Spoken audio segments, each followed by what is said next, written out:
Actually, Proverbs the 7th chapter. Proverbs the 7th chapter, as we look, as you see, at the title, Love, Hate, and Two Women. And I'm sitting down this morning at the suggestion of Brother Joe, who is himself out this morning. But for a different reason. I'm trying not to yell this morning. See, I already did it. I figured if I sit out it might help me calm down. I don't know. But if you've at least been familiar with a few of the shows they have on Netflix, you will see that I have stolen the title or made it a derivation of one of their shows that I clearly can't recommend, so I'm not even going to mention it. But Love, Hate, and Two Women is super similar. I might as well say the title. Just don't watch it. How do I know? Because I watched it, right? But anyway, Love, Death, and Robots. I'm sorry. But it's a very strong show with a lot of strong subject matter. But it reminded me a lot of what's going on in these Proverbs. And so I was short on energy this week, so I just had to go with the title I had.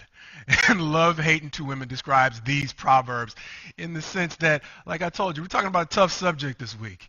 And the last person you need probably talking to you about the whole concept of adultery is a single guy. But as men, I think we can all benefit from our collective wisdom on things that we can do to steer clear of this very real pitfall in life, because it gets the single guys and the married guys alike. And one of the worst things that we can do is deny. Why? Because we live in a world where more and more, especially for us old guys, we remember a time, right? They talk about, I forgot the illustration just that quick. Anyway, some things turn down over time, but one of the things that does not tend to turn down is our reaction to beauty, right? And so the more we pretend like we don't see beauty, sometimes the tougher we make it on ourselves. When we have to deal with the very real, the reality of trying to spend your whole life, whether you're married or not. At some point you probably want to get married as guys, right? How does spending your time being distracted by all the beauty around you help you actually focus on one woman, right? And so whether we are in a relationship right now or we're headed that way, they talk about practice making perfect. And as single men, there's probably no better time to practice focus as much as we can as when we're single. I don't think it gets any easier when we get married. But we're not going to focus on infidelity because that's not what these Proverbs focus on. But it would be incredibly naive for me to pass it by. Why? Because they're just the dominant theme of what, as we said, if it's not Solomon, this father is counseling his son about in these Proverbs. And so as he is talking through the Proverbs, he gives his son various illustrations, understanding that sometimes when you have to talk to your kids, when you have to talk to people, you have to say the same thing, but you got to find different ways to get it said. And that's the wisdom of what Solomon does here. See, he looks at it from one perspective in one proverb, but repeating essentially the same lesson. He's going to look at it from another perspective. And by the time we get to Proverbs 7, he's going to just tell us a story. That if you looked at the short lesson, it says it basically goes in three movements.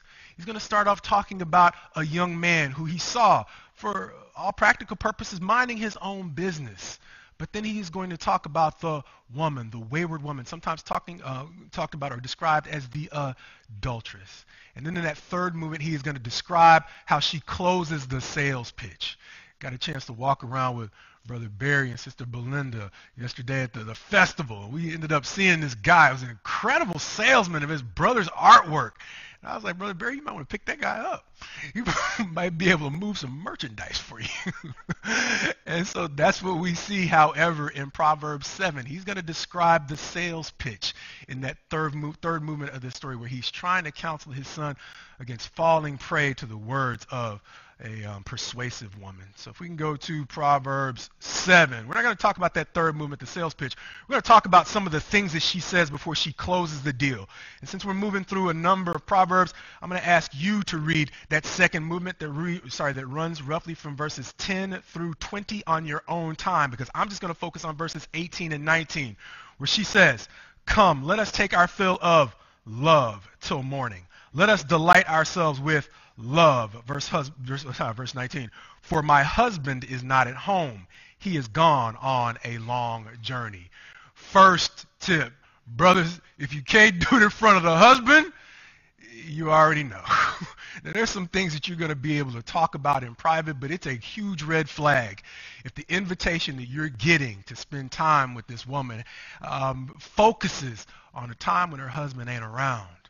See, just as a guy who, I remember one of the red flags, I'm not going to talk about the case in particular, but one of the red flags for me when I heard of a certain person who was accused of some of the things that our brother Eric investigates. And to this day, people debate whether or not they were guilty or innocent. Once I saw the fact that this person was able to gain a certain level of trust from the family, but then was willing to violate that trust with some very suspect things that went on with those children outside of the parents' presence, I know what it's like as a youth minister to try to gain trust. And there's just certain barriers you put up when trust is more important to you than other things. And so Eric and I have had the chance to talk about erecting certain barriers. And when you care about people beyond an individual, beyond your temptation, there's just certain barriers and fences you want in your life. Because trust is hard to build and it's easy to lose. And when you see people playing around with trust, all of a sudden that's kind of a red flag. And so for this young man, when you're getting an invitation that goes up when her husband isn't home, it's time to go the other way maybe. It doesn't mean that's a fast rule. That's not a Marcus rule of law. But it's a time when you might want to pray to God for wisdom. Is that a meeting I really need? Is that a time I really need to be there? Look at this whole concept of love. Look what she says. Come and let us take our fill of love. Really? Is that what it is? Of course, it's easy for me to be sarcastic until I start realizing as a single guy, like I said, one of those enduring qualities over time is beauty still hits the same, right? As the young people will say, some things hit different as you get old, right? As a guy, over time, beauty still hits the same. But guess what? Over time, you start realizing that there are some things that go into a happy life that go way beyond beauty, right? And so when you start thinking of what do I want for a happy life, if I can shut down my immediate reaction to beauty long enough to realize I want peace in my life. I want to be able in a profession where I tell the young people all the time, I get tired of having to pick my words carefully. Sometimes I just want to say it like it needs to be said. And you start to realize in life you have found something. When you find someone who beyond beauty creates an environment that is peaceful for you and allows you to say the truth, uncut, not in a mean way, but just allows you to say what's on your heart. Then you start realizing, wait a minute, this isn't love. Is it love, or is it right for me to love her more than I love her husband? Is it right for me to love her more than I love her kids? And I start to ask those questions when I start to slow down and I start to look at it from the perspective of a man who I heard preaches way better than I ever could, because he understood the meaning of a word we've used from time to time in the young adults class, and that's aharit. And it's the final end. It's a Hebrew word that talks about the way in which God sees the end of a thing from the beginning. We talked about the way, or I say from time to time, if David could have seen Bathsheba from the perspective of what was going to happen, I'm sure her beauty would have been less intoxicating. Why? Because what was the aharit for him? In his own house, after he had been chased out of his own house, his son was consummating his kingdom with all of his concubines. And so all the things that David didn't have time to take, God said, because you did this thing in secret, I'm going to expose it in public. And he allowed his son to take all his women in the presence of all Jerusalem.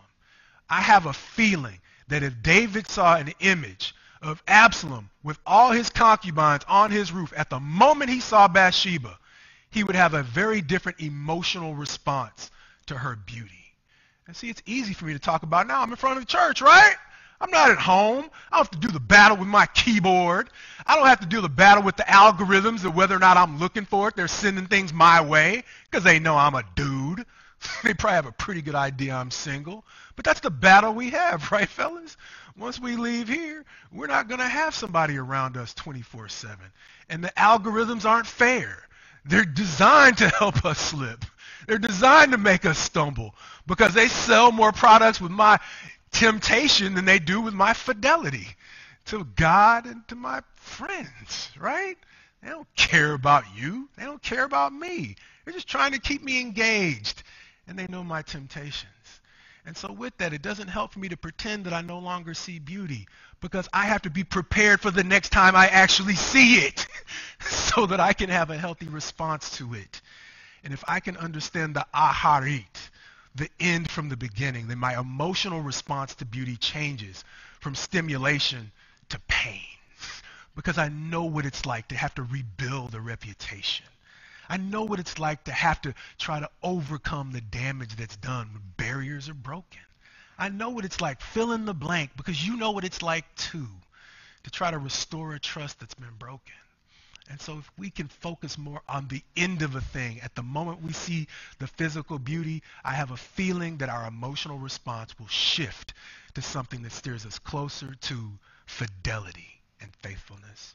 Understanding that when you finally, as an older man, you realize that what you want goes beyond beauty. Why? Because if you've been fortunate enough to date out of your league, as God willing, sometimes us fellas, we've had the chance to do, you realize that beauty doesn't always make for a happy relationship.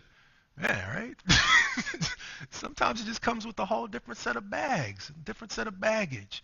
And so ultimately, if you are at a point where one of the things that the lingering legacy is that the father is going to repeat over and over again, and all these examples he's trying to use to counsel his son, is that that legacy of infidelity follows you, son. It follows you.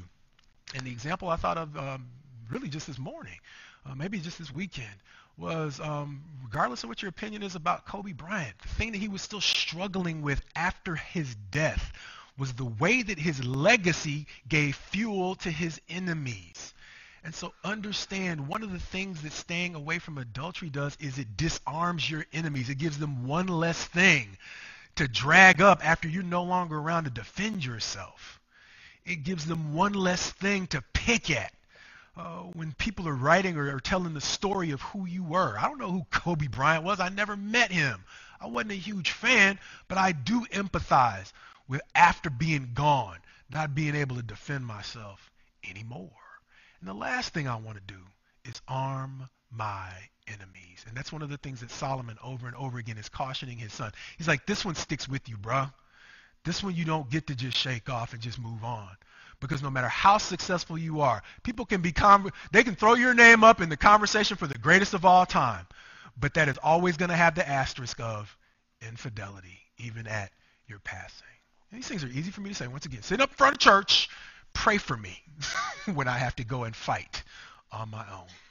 Pray for each one of us. Women, pray for your husbands. Please pray for your sons. Pray for all of us. Because God willing, the more we can move forward without these kinds of distractions, the more we can simply, as we said, opportunity cost, we can happily go forward in the opportunities that God has for us. With this being one less thing we have to deal with as a family, if we can pray for one another, not to deny beauty, not to pretend it doesn't exist, but be ready for it. Next time it comes knocking. Well, that was loud. Try to, right? God willing, we may or may not be prepared. Let's maybe pray to have God prepare us. It's one of the things that having a Holy Spirit gives us an advantage of. If I fight it under my own willpower, good luck. Good luck. I'm on the clock. We talked about sister showing up early today. He's like, we should take a poll as to whether or not I'm going to show up on time. No, sister, we should take a poll as to how long these fellas or how long we're going to be able to stay strong the next time we are alone. And in God, he said, what? When I am weak, then I am strong. You don't have to fear being weak. You don't have to fear being overmatched, because the spirit that indwells you is looking for that fight. See, as long as I'm not thinking I'm going to be able to overcome it on my own, then sometimes when I am actually shivering in the presence of something I have trouble even looking at, then God's like, I got this. As long as I'm willing to be humble enough to beg him ahead of time to help me out of that situation, so that I don't believe that I'm fighting it under my own power. And I'm not susceptible to the spin that says, this is love. It's not love. Like we said before at the very beginning, is it fair for me to love her more than I love her husband? And if she is really the kind of woman who beyond her beauty is setting the kind of tone in her home that is one of peace and of truth, is it really love if I'm doing things that are destabilizing that environment, understanding it is so hard to find? Is it really fair that I love her more than I love her kids? as a body? Is it really fair that I love her more than I love the church? Understanding one of the great pieces of advice we get. Mama gave me. Mama's praying right now. Please help this boy shut up and preach right. One of the great pieces of advice I got from Mama over the years is you're not marrying a person, you're marrying into a family. And likewise, that individual act is one that affects the family of God beyond the family of your spouse. And so Godwin, like we said, it's easy to understand here collectively together, but help us understand that aharit, that larger picture, that context. Next time we have to go fight with our screens, our keyboards, and our phones away from the presence of everybody else. Understand, confidence can be deceptive. It's what we talked about in the short lessons. And I'm going off a little bit off key. Spent a whole lot more time here than I was planning to. But verse 10, let's look a little bit more of what she says. And behold, the woman meets him, dressed as a prostitute, wily of heart. She is loud and wayward. Her feet do not stay at home. Now in the street, now in the market, and at every corner she lies in wait and seizes him and kisses him, and with bold face says to him, I had to offer sacrifices, and today I have paid my... Really? Really? I don't know what the translation you have is, but it says, today I have paid my vows. Talking about paying her vows in a scheme to break another set of vows. Marriage much, right? Set of vows. And so it's the boldness. And so in life, beyond infidelity, as people, as young people, you cannot, we talked about it in the young adults class today. Someone else's confidence cannot be the basis for my actions, because not everybody's conscience functions the same. And there are going to be some people who are so skilled at doing wrong that it is easy for them. That does not mean it's right. And so understand how confidence can be deceptive, because over and over, as Solomon's counseling his son, one of the things he's going to say is that they don't even know the traps that they are about to stumble into. We talked about it back in Psalm 9. My brother mentioned we just got through going through the Psalms. Over and over, when David got fed up, what did he pray? God, fire and brimstone? No. Oh, well, we got these traps. I mean, they're already made, Lord. You don't have to do a thing other than let them fall into the traps they've already set. And do you think if they saw the traps, they'd be stumbling? No, they had those gift wrapped for you. And so a lot of the times what he's saying is when you're following people who are doing wrong because it seemed like it's okay, they don't even know what God is willing to answer in the way of prayers against them.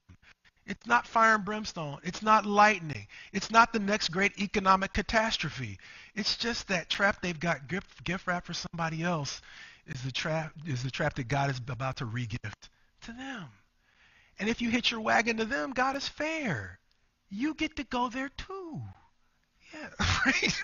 I'm sorry. Sometimes I'll stand up. No, sorry. Right? But seriously, that's one of the reasons why we've heard it before. What is it? Bad company corrupts good morals. And so he's talking about the company you keep. Understand that sometimes the confidence is just fluff, man. It's just a facade.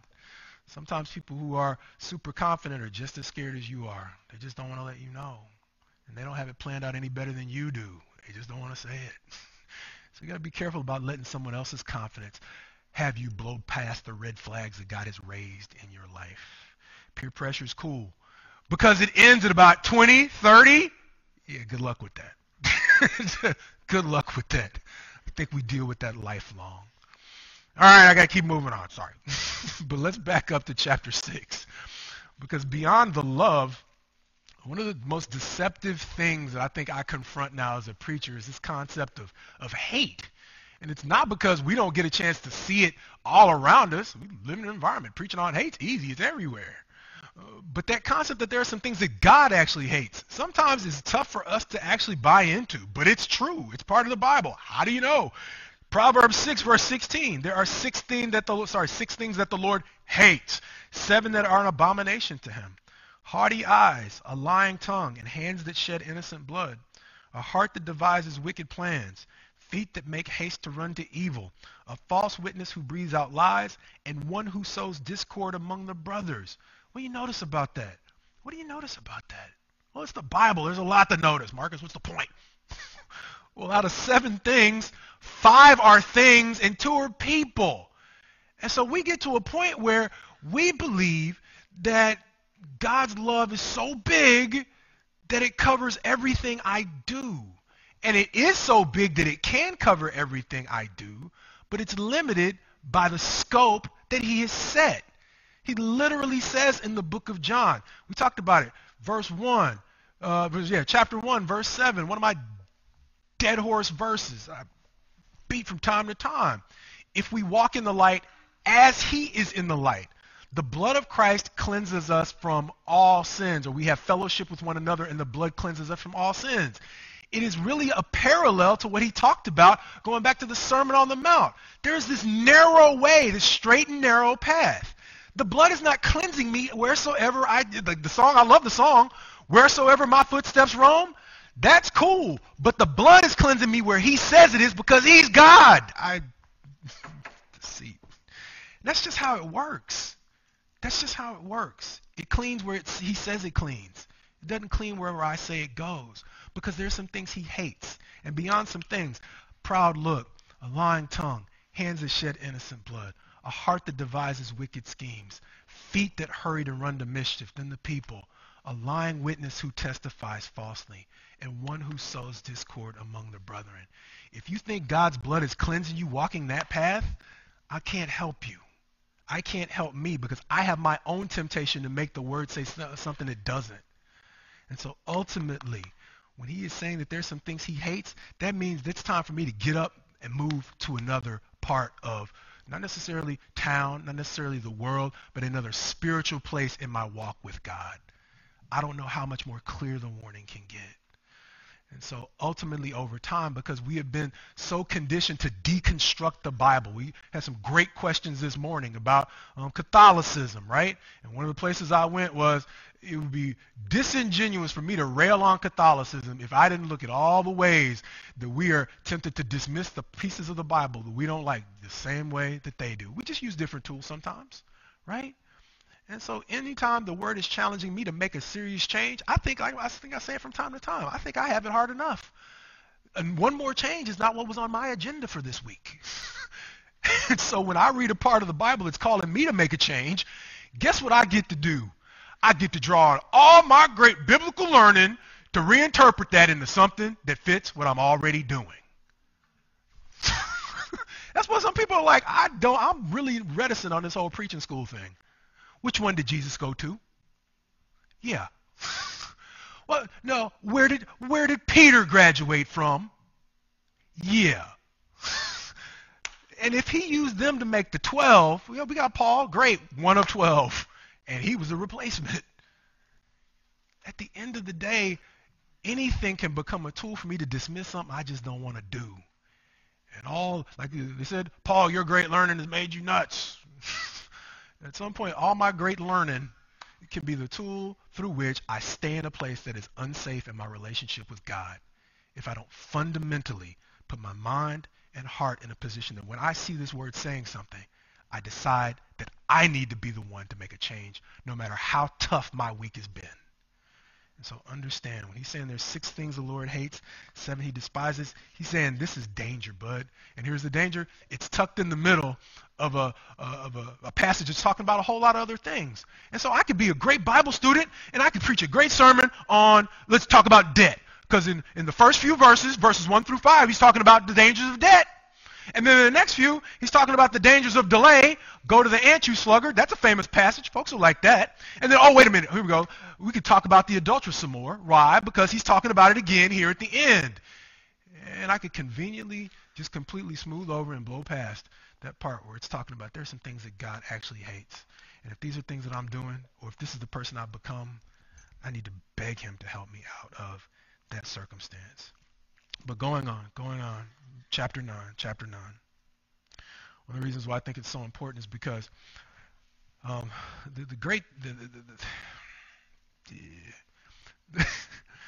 of the things I probably mentioned it before that concerns me most about the time that we're in is that it's like in the post-COVID era, we talked about COVID being this thing we wanted to stop from spreading, and I use it from time to time as an illustration of things that I consider to be a greater danger, and it's the excuses It's the excuses. It's the proliferation of excuses. I talked about TV feeding us competition, right? Meaning the backstabbing games, where there's Survivor and all that lineage of games that's come through that. But beyond the games that you got to actually find a program or carve out some time to watch, it seems like excuses are everywhere I turn the TV. And we talk about the things that the right and the left have in common. It's one of those things where you can't run from it on the left, and you can't run from it on the right, and you can't duck from it in the middle. Everybody in there, there's an expression. Everybody and their mama's great at making excuses now. And the better you are, the more likely you are to find a spot on TV where you can teach people how to make excuses and do everything but confront what they actually need to potentially, there's enough qualifiers, what they may need to change in life. And it's so easy. Why? Because life is difficult enough. Right? I see young people in the audience. And one of the things I don't mind sounding old about is how much easier it was just to walk down the street and say hi to people back when. Yeah, that's one of the things I miss. Because now it's tough for them just to say hi and make eye contact. People think they're crazy when they're nice. Right? How do I know? Because when our young ladies who came back from the mission field, Ukraine before it was a war zone, she was like over in the Ukraine, an atheist nation. When I'm nice to people, I just wave. Being from the South, they think you're crazy when you're nice.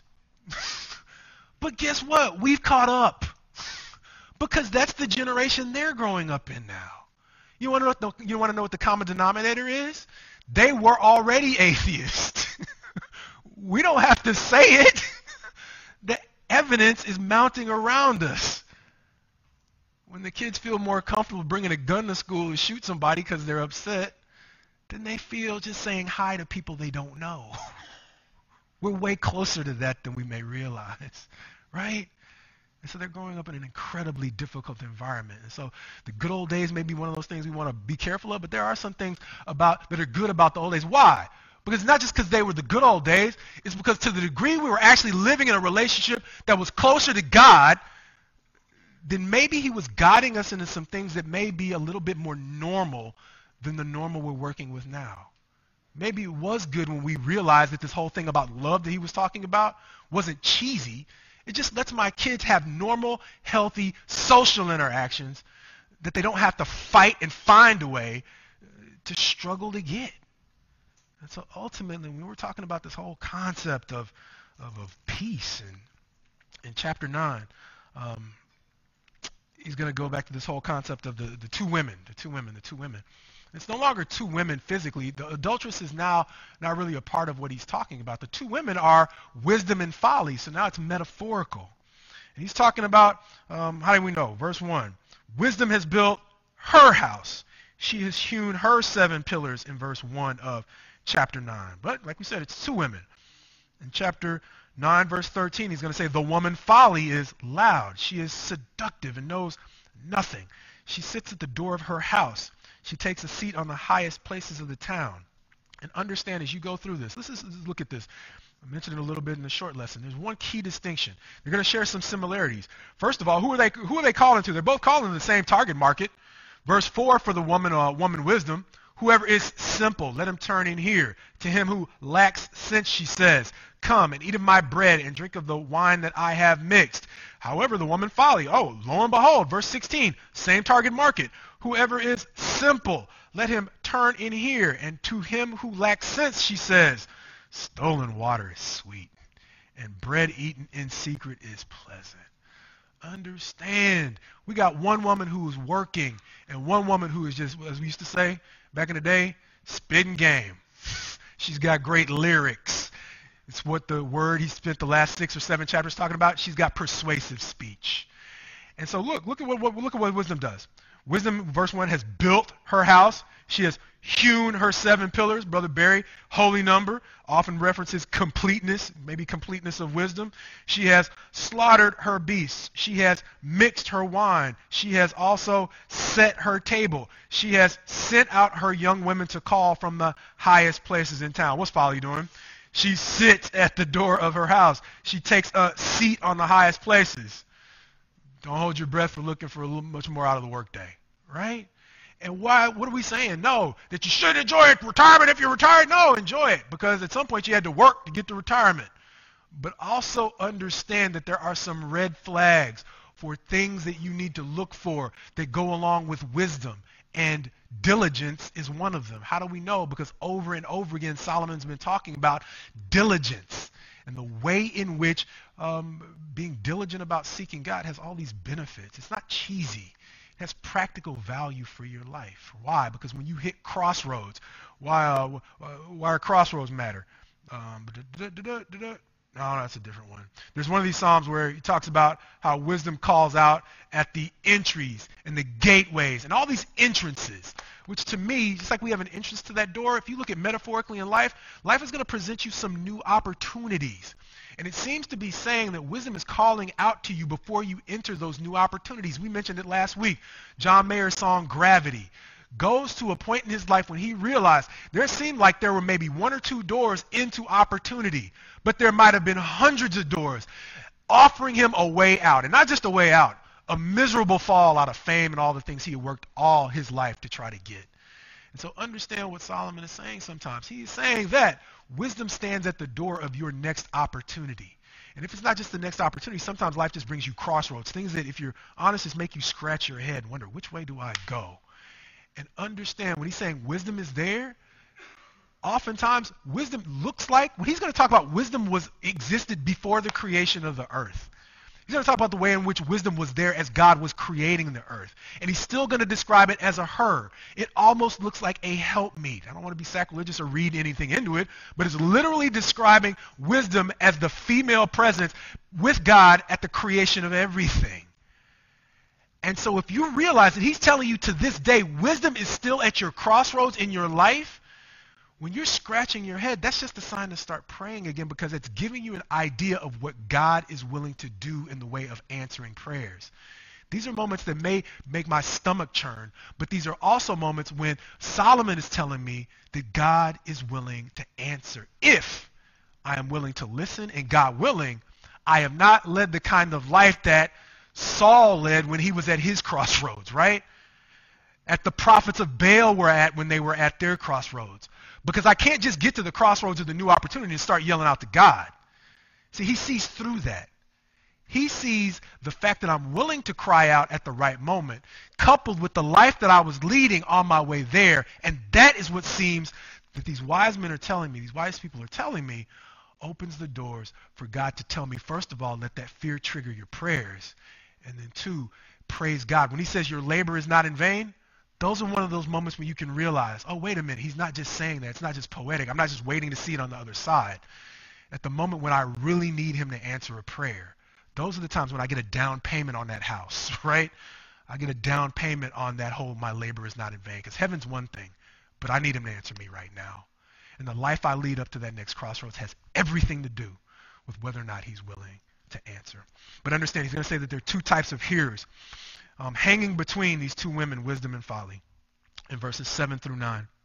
Whoever corrects a scoffer gets himself abuse, and he who reproves a wicked man incurs injury. Do not reprove a scoffer, or he will hate you. Reprove a wise man, and he will love you. Give instruction to a wise man, and he will be still wiser. Teach a righteous man, and he will increase in learning. It's up to me. It's up to me. See, God controls everything, right? But he gives me some free will. And so once again, in those spaces where he is carved out for me to make a choice, he's saying the information is there, the opportunity is there. James, once again, is called the Proverbs of the New Testament, because it once again reminds us of many things in a shorter space of time that Solomon is letting us know. There are times when God is willing to answer. And sometimes the greatest impediment to my learning and to my answered prayer is my pride. I don't want to acknowledge that I don't get it. I don't want people to think that I don't know the answer. And so I avoid praying in those times when that's the key that opens the door. He doesn't say, because you're smart, I'm going to make you smarter, James. No, it does say that here, right? There is a life that you can lead that can say, I have devoted myself to wisdom and righteousness, and so God is going to reward that. But how do I even get on that road if I don't acknowledge that I got some things I need to learn in the first place? And that's what James talks to. See, James talks to that point in your life when you need to get on that road or get back on that road. When he says, if any of you lacks wisdom, we say it all the time, ask God. Because he gives grudgingly?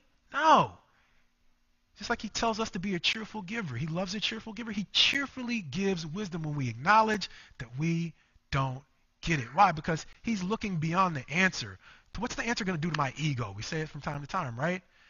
And after he starts answering those prayers, it's one thing if he just answers me when I'm desperate, but if I'm like Daniel and he just starts answering out of habit, because like he says, every now and again he's going to describe a person as a friend of God.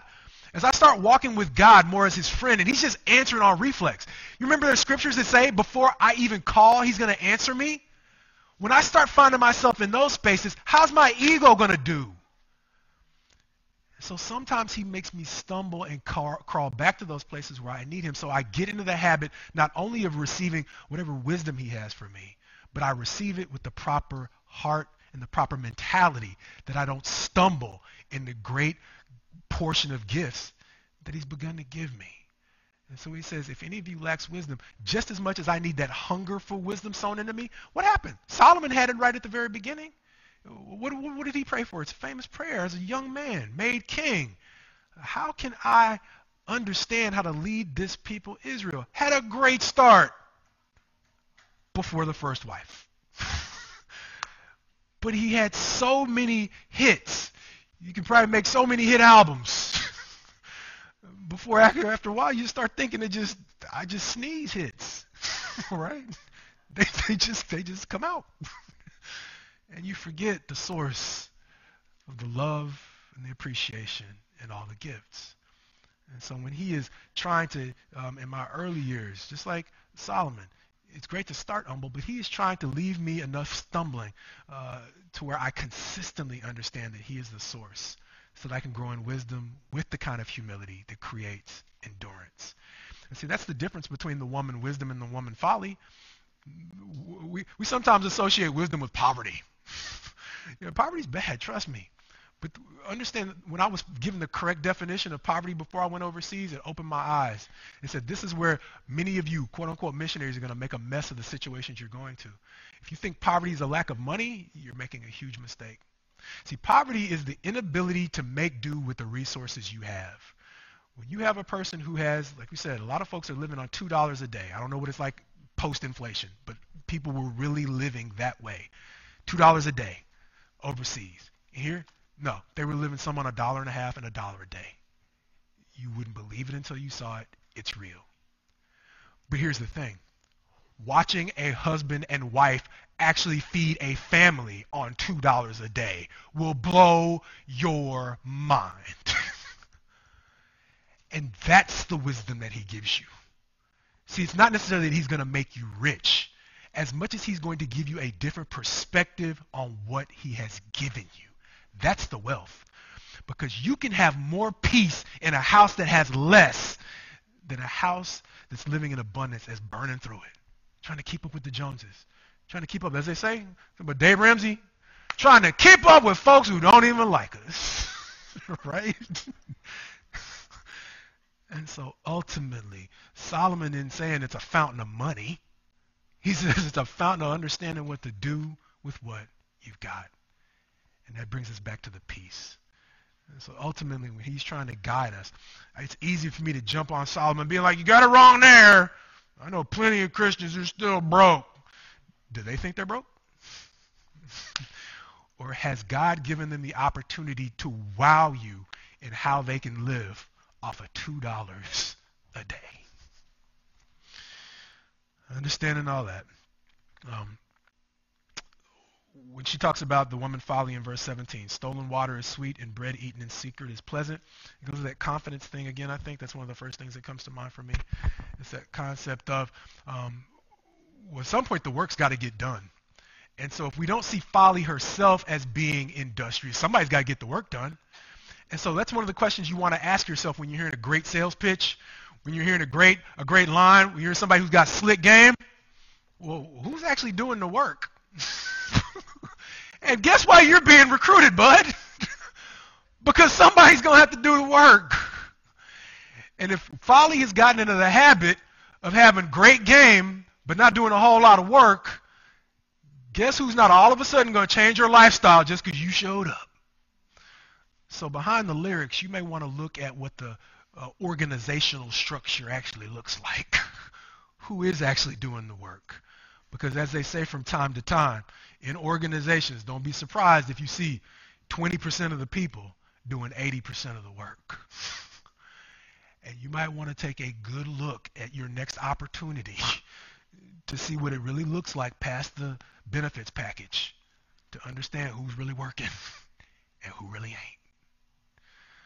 I ain't putting a tidy bow on this one, but no, I was tempted to end there. Hold up. So I actually did start the clock this week. I was just like, hold on, what's it at? Oh, no, I didn't. See, it's well, it's past noon, so I'm going to guess that that's time to shut up. But understand there's one more thing I want to hopefully send us home with. Give us one takeaway. Brother Barry talks about having at least a good single solid takeaway. Let's have one takeaway.